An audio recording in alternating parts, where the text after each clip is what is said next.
The doctor had just arrived home when he discovered that the nanny had been tied up. Surveillance footage also showed a man assaulting his woman.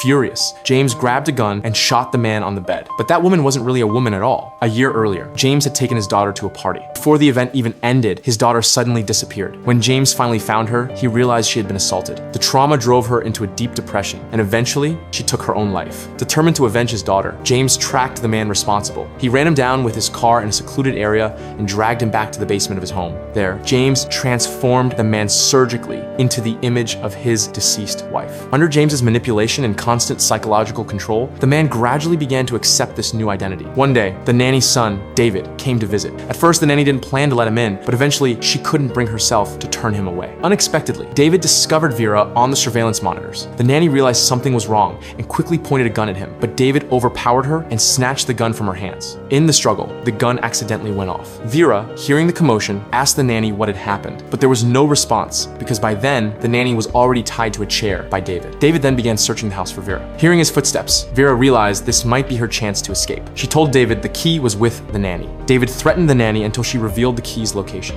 As David unlocked the door, Vera quickly hid nearby. The moment he pushed the door open, Vera kicked it hard, knocking him back and using the opportunity to flee. But David managed to grab her ankle, leading to the dramatic confrontation at the beginning of the story. Over the years, despite the affection they seemed to share, Vera's hatred for James had never truly disappeared. One day, Vera pretended she was going out to buy something and used the chance to retrieve a hidden gun. She then turned on the light and stared at an old newspaper photo of her former self gently kissing it before heading back to the room. When she returned, she tossed the thing she bought to James and quietly pulled the gun from her bag.